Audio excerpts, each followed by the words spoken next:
So last year, I found out that I probably have a condition called mast cell activation syndrome. It's a condition that basically my immune system is overactive and I produce too many of a certain type of white blood cell, which makes my body think that I am allergic to everything. Not quite everything, but like most things. Like food, for example. There's about 14-ish foods, but sometimes it's less than that, that I can eat on a regular basis. Unfortunately, some of those foods are also seasonal, like peaches, but only peaches from a certain part of the country. It has to be very specific, otherwise I react to them. Currently, peaches are out of season, so my food options are even less than they would be, at other times of year. And I wanted to talk a little bit about how I found out that I had this condition. First of all, there was a YouTuber that I came across, and she was talking about having this, and I knew prior to this that I potentially had it, but I had gone to an allergist, and he told me that I didn't have it, but he hadn't run any tests or, listened to the reasons why I thought that I might have it. And in some fairness to him, I present atypically. A lot of people with mast cell have really intense skin reactions and something called dermographia.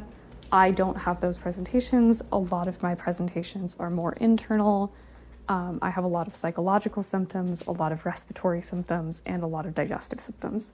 Because of that, I don't have the easiest presentation to, look at and diagnose. It's all very invisible illness for me. So last summer, I was trying to figure out why I was having allergic reactions to basically everything that I was eating. And I came across this YouTuber, who I'll link in the bio, who was talking about her experiences with mast cell. And I was like, oh yeah, I looked into that a few years ago, but actually the doctor never in any way listened to me about why I thought I might have that.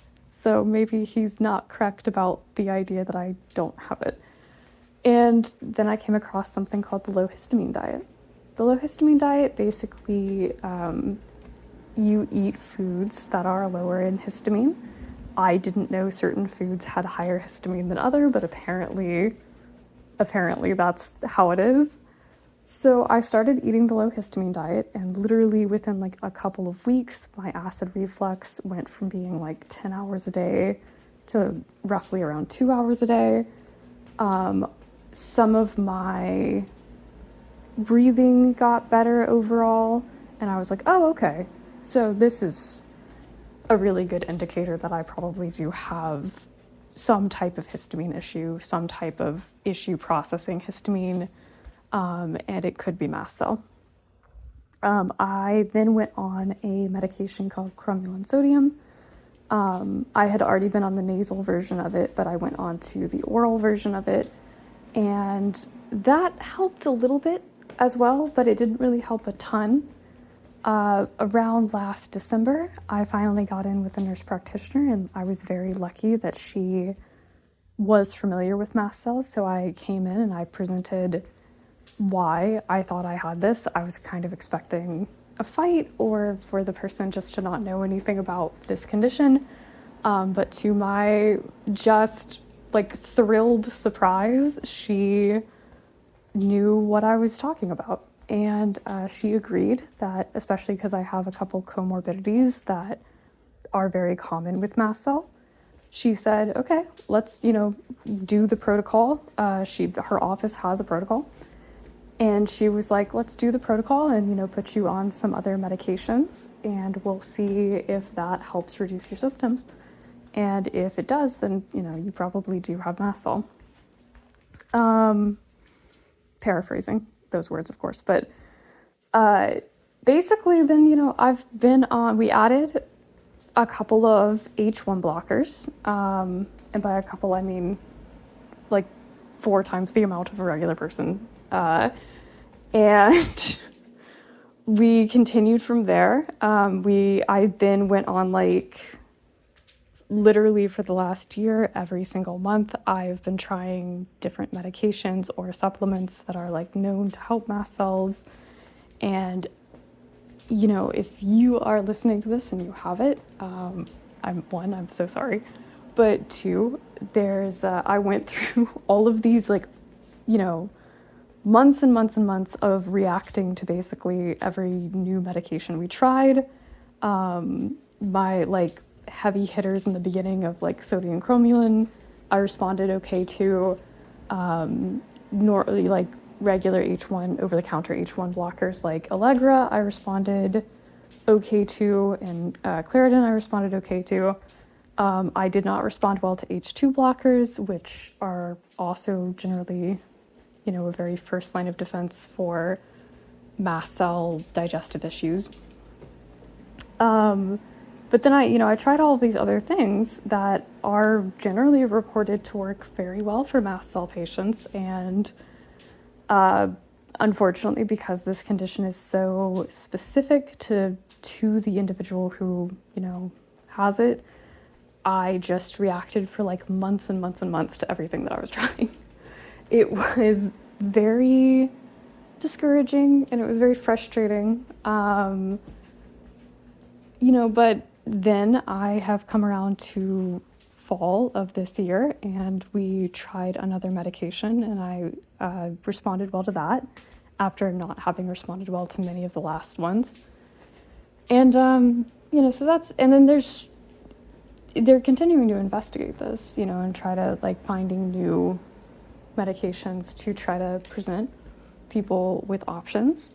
So if you're listening to this and you have it, that was a very long-winded way of saying that, you know, like, I know it's a very devastating condition to, like, try to navigate, but, you know, sometimes there's hope.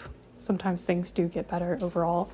One of the other things that I found was a massive reduction in symptoms was that my anxiety and panic attacks got a lot better. I had always been having all of these panic attacks with generally accompanied by breathing issues. And I kind of put together now that most of my panic disorder was actually me just having allergic reactions for a lot of my life. But I used to have them daily. And now I have panic attacks occasionally, but they're not like incredibly severe and crippling the way that they used to be. And this is also after I had tried, you know, a lot of different SSRIs and other medications for mental illness that I didn't respond well to. I wasn't able to respond well to any of those either because I kept having allergic reactions to all of these things. I guess what I'm trying to say is that, you know, don't give up on trying things.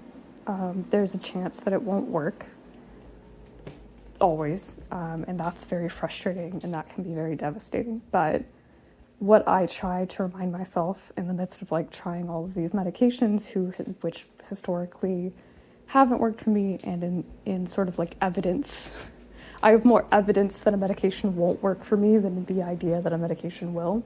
So when I'm taking a new medication, it's scary because I might have a reaction to it, you know, but what I try to say to myself is, well, if I don't try this, you know, there's no chance that it could help me.